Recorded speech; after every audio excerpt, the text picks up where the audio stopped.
কলকাতা হাইকোর্টের চাকরি বাতিলের সিদ্ধান্তকে চ্যালেঞ্জ জানিয়ে সুপ্রিম কোর্টে গেল রাজ্য সরকার। প্রায় 26,000 চাকরি বাতিলের নির্দেশ দিয়েছে আদালত। তার বিরুদ্ধেই শীর্ষ আদালতে মমতা বন্দ্যোপাধ্যায়ের সরকার।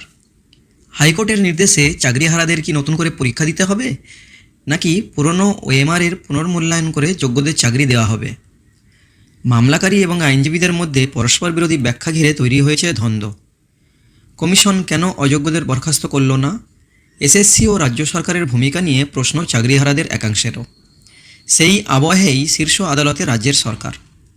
বুধবার রাজ্য সরকারের তরফে সুপ্রিম কোর্টে এসএলপি দায়ের করা হয়েছে। বিষয়টি নিয়ে যাতে দ্রুত শুনানি করা যায়, সেই নিয়ে দ্রুত শুনানির আবেদনও জানাতে চলেছে রাজ্য।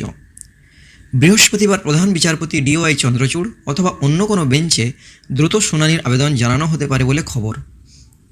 লোকসভা নির্বাচনের ফল ঘোষণার 15 দিনের মধ্যেই নতুন করে নিয়োগ প্রক্রিয়া শুরু করতে হবে বলে নির্দেশ দিয়েছে হাইকোর্ট। তাই দ্রুত বিষয়টি নিয়ে সুপ্রিম কোর্টে শুনানি চায় রাজ্য। যতদিন না সুরাহা হচ্ছে ততদিন কলকাতা হাইকোর্টের রায়ে স্থগিতাদেশ চায় তারা।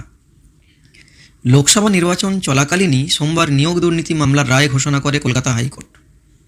বিচারপতি দেবাংশু বসাক এবং বিচারপতি মোহাম্মদ সাব্বার রশিদির ডিভিশন বেঞ্চ 2016 সালের এসএসসির সম্পূর্ণ নিয়োগ প্রক্রিয়া বাতিল করে দেয়। গ্রুপ সি এবং গ্রুপ ডি মিলিয়ে মোট 25,750 জনের চাকরি বাতিল করা হয়। এসএসসির প্যানেলের মেয়াদ শেষ হয়ে যাওয়ার পর যারা চাকরি পান তাদের 12% সুদসহ বেতন ফেরত দিতে নির্দেশ দেয় আদালত। কলকাতা হাইকোর্টের এই রায় নিয়ে মুখ খুলেন খুদ মমতা। আদালতের ভূমিকা নিয়ে প্রশ্ন তোলেন তিনি। হাইকোর্ট বেআইনি নির্দেশ দিয়েছে, তার বিরুদ্ধে সুপ্রিম কোর্টে যাওয়া হবে বলে ঘোষণা করেন। কেউ না থাকলেও তিনি সকলের পাশে আছেন বলে জানান। পাশাপাশি বিজেপির নির্দেশেই কার্যত রায় লিখে দেওয়া হয়েছে বলে অভিযোগ তোলেন মমতা। বলে রাখি, আমরাও লড়ে যাব, লড়াই করব। যাদের কথা বলা হয়েছে চাকরি বাতিল করা হলো, চিন্তা করবেন না, হতাশ হবেন না, কেউ জীবনের ঝুঁকি নেবেন না। আমরা সবাই আপনাদের পাশে আছি এবং যতদূর লড়াই করার আমরা লড়াই করব। টোটাল রায়টাকে আমরা চ্যালেঞ্জ করছি। তার কারণ 26,000 ছেলে মেয়ে মানে প্রায় 1.5 লক্ষ 2 লক্ষ পরিবার। বলছে কি না 8 বছর তারা চাকরি করেছে, 4 সপ্তাহের মধ্যে সব টাকা ফেরত দিতে হবে। Is it possible? এই অর্ডারটা বেআইনি অর্ডার। অর্ডারটাকে বলছি বেআইনি অর্ডার।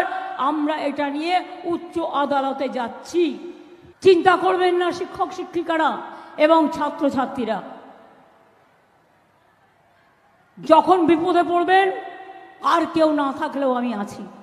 একটা বিজেপির বিচারালয়, বিজেপি যেটাকে বসে বিচার করে, রাজনৈতিক বিচার, এটা কেন্দ্রীয় সরকারের দোষ।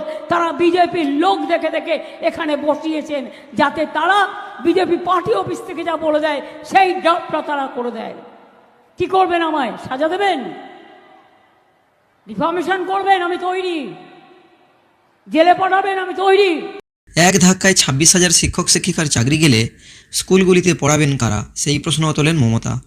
এমনকি 12% সুদ সহ বেতন ফেরত দেওয়ার যে নির্দেশ দেয় আদালত, তা কি করে সম্ভব? তাদের পরিবারগুলির কি হবে প্রশ্ন তোলেন।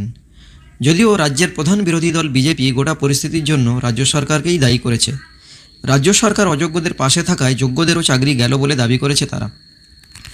বন্ধুরা, যদি ভিডিওটি ভালো লাগে অবশ্যই লাইক করবেন, সাবস্ক্রাইব করবেন চ্যানেলটি এবং কমেন্ট করে জানাবেন ভিডিওটি কেমন লাগলো। ধন্যবাদ।